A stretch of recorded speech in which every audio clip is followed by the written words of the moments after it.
Hello friends, आज हम लोग कॉन्स्टिट्यूशन के आर्टिकल 142 पर चर्चा करेंगे, यानी संविधान का अनुच्छेद 142 जो कि सुप्रीम कोर्ट को ये शक्ति प्रदान करता है कि उसके सामने अगर कोई मामला लंबित हो, पेंडिंग केसेस हो, तो उसमें उन्हें पूर्ण न्याय करने की शक्ति दी जाती है। तो आइए पहले हम उस संदर्भ को समझने की कोशिश करते हैं जिसके तहत सुप्रीम कोर्ट के 3 जजेस की बेंच, जिनको एल नागेश्वर राव हेड कर रहे थे, उन्होंने ये निर्णय लिया। और इसका संदर्भ क्या है? अगर हम लोग संदर्भ की बात करें तो राजीव गांधी हत्याकांड से जुड़े हुए मामले में जनवरी 1998 को जो टाडा कोर्ट थी, टाडा कोर्ट ने उस हत्याकांड में 26 लोगों को मृत्यु सज़ा सुनाई थी, डेथ पेनल्टी उनको अवार्ड किया गया था। जैसा कि डेथ पेनल्टी में होता है, इसको आगे चैलेंज किया गया। फाइनली 1999 मई में सुप्रीम कोर्ट ने भी इस डेथ पेनल्टी को, मृत्युदंड की सज़ा को बहाल किया, अपहेल्ड किया। और इसमें सुप्रीम कोर्ट ने चार जो व्यक्ति थे उनको दोषी पाया था और उनको मृत्यु की सज़ा दी गई थी। 19 लोगों को इसमें फ्री कर दिया गया था और 3 लोगों की सज़ा को उसमें लाइफ इम्प्रिजनमेंट में, यानी उम्र कैद की सज़ा में उसको कम्यूट कर दिया गया था। उसके बाद अप्रैल 2000 में इनमें से एक जो दोषी थी, नलिनी, उनको उनकी सज़ा को डेथ पेनल्टी से कम्यूट करके लाइफ इम्प्रिजनमेंट में कन्वर्ट कर दिया गया। फिर जो बाकी 3 बचे हुए लोग थे, मुरुगन, संथनम और पेरारीवेलन, उन्होंने राष्ट्रपति के पास मर्सी प्ली यानी क्षमा याचना की अर्जी की थी और राष्ट्रपति के द्वारा निर्णय लेने में काफ़ी डिले हुआ था। फाइनली 2011 में 11 साल के अंतराल के बाद राष्ट्रपति ने उनके क्षमा याचना की अर्जी को रद्द कर दिया गया था। चूँकि ये निर्णय लेने में काफ़ी वक्त गुजर चुका था और इसीलिए जो लोग जिनको फांसी होनी थी, उन्होंने मद्रास हाई कोर्ट में वापस से इस मुकदमे को फाइल किया और मद्रास हाई कोर्ट ने उनके डेथ एग्जीक्यूशन को रोक दिया। फिर सुप्रीम कोर्ट के पास ये मामला चला गया। सुप्रीम कोर्ट ने इस मैटर को अपने हाथ में ले लिया था और 2014 में सुप्रीम कोर्ट ने जो 3 व्यक्ति थे, मुरुगन, संथनम और पेरारीवेलन, उनके मृत्यु दंड को, डेथ पेनल्टी को कम्यूट कर दिया था उम्र कैद में, लाइफ इम्प्रिजनमेंट में। और उसके बाद से ही इन्होंने लगातार प्रयास किया कि इन्हें इनकी जो सज़ा है वो बाकी की सज़ा माफ़ कर दी जाए। सुप्रीम कोर्ट के इस जजमेंट के बाद 2015 में पेरारीवेलन ने तमिलनाडु के गवर्नर के पास जो सज़ा थी उसको रेमिट करने के लिए, उसको माफ़ करने के लिए अर्जी दाखिल की थी, लेकिन उस पर कोई निर्णय नहीं लिया गया। फिर 2018 में तमिलनाडु के कैबिनेट ने ये निर्णय लिया कि जो बाकी बचे हुए जितने भी कैदी थे उनकी सज़ा को माफ़ कर दिया जाए। उनमें पेरारीवेलन भी थे और इस निर्णय को गवर्नर के पास भेजा गया, क्योंकि गवर्नर के निर्णय से ही एग्जीक्यूटिव ऑर्डर्स पास होते हैं। लेकिन गवर्नर ने इस पर कोई भी निर्णय नहीं लिया और फाइनली जनवरी 2018 में उनके पास ये मामला रेफ़र किया गया था। 2021 जनवरी में गवर्नर महोदय ने इस मामले को राष्ट्रपति के पास एक्सेंट के लिए भेजा था। यहाँ पे एक सुप्रीम कोर्ट के अंदर काफ़ी बहस हुई कि जो गवर्नर हैं उनको भेजना चाहिए था या नहीं भेजना चाहिए था, ये विवाद चल ही रहा था। उसी में सुप्रीम कोर्ट ने अपने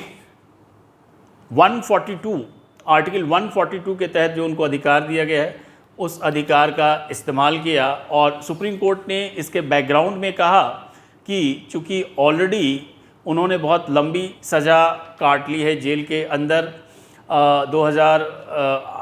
जब से उनका कन्विक्शन हुआ तब से वो लगातार जेल में थे।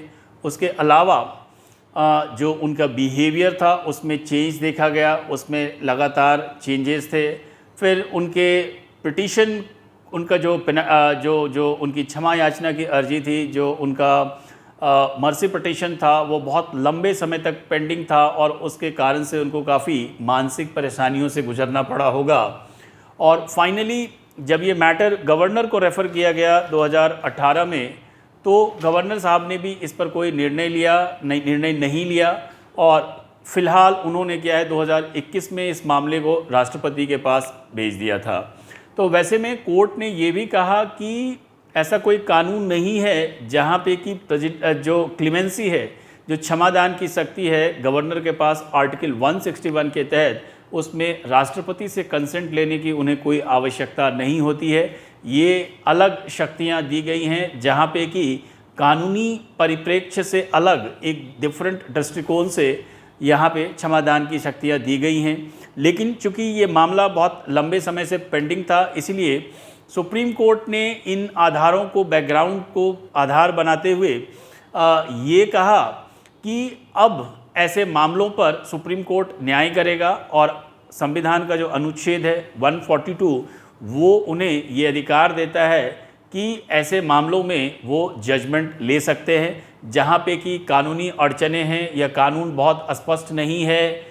फिर सुप्रीम कोर्ट ने कहा कि इस मामले को अभी जो गवर्नर हैं, गवर्नर के पास फर्दर रेफ़र करने की ज़रूरत नहीं है और सुप्रीम कोर्ट ने कहा कि उन्होंने अपनी सज़ा बहुत लंबे समय तक काट ली है और इसीलिए अब उन्हें क्या है, सज़ा मुक्त कर दिया जाना चाहिए और ये जजमेंट एक लैंडमार्क जजमेंट बन गया। ध्यान रहे, यहाँ पे सुप्रीम कोर्ट ने दोष मुक्त नहीं किया है, सज़ा मुक्त किया है, यानी जो उनके बचे हुए पनिशमेंट थे उनको रिमिट कर दिया गया है, यानी अब जो सज़ा है उन्हें भुगतने की ज़रूरत नहीं है और इस तरीके से सुप्रीम कोर्ट ने उनको ये रिलीफ ग्रांट दिया है।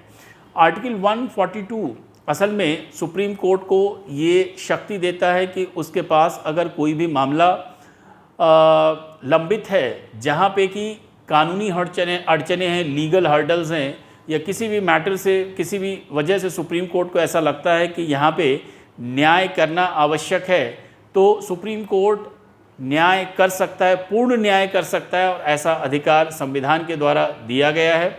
और ऐसे निर्णय का जो प्रभाव है वो वैसा ही प्रभाव है जैसे कि पार्लियामेंट के द्वारा बनाया गया कोई कानून हो या फिर राष्ट्रपति के द्वारा जारी किया गया कोई अध्यादेश हो।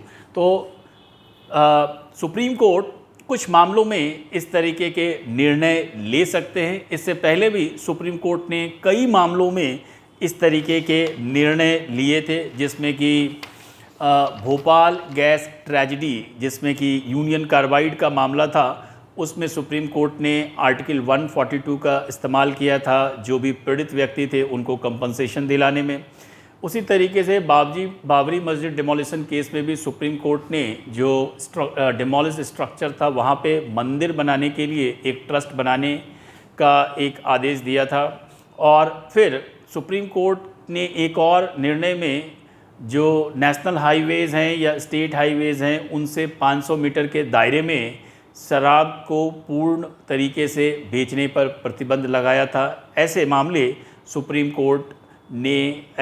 में सुप्रीम कोर्ट ने आर्टिकल 142 का इस्तेमाल किया था। तो दोस्तों ये था आर्टिकल 142 और सुप्रीम कोर्ट के पावर।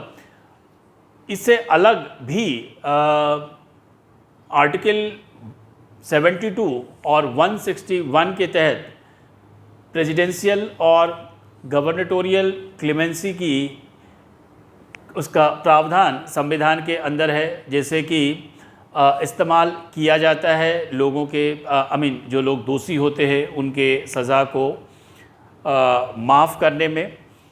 इस पर हम लोग अलग से चर्चा करेंगे कि राष्ट्रपति के क्षमादान की शक्तियाँ क्या हैं और उन पर किस तरीके के किन किन मामलों में राष्ट्रपति क्षमादान दे सकते हैं, गवर्नर के पास किस प्रकार के मामलों में क्षमादान की शक्तियाँ हैं, ये हम अगले वीडियो में आपसे डिस्कस करेंगे। Thank you.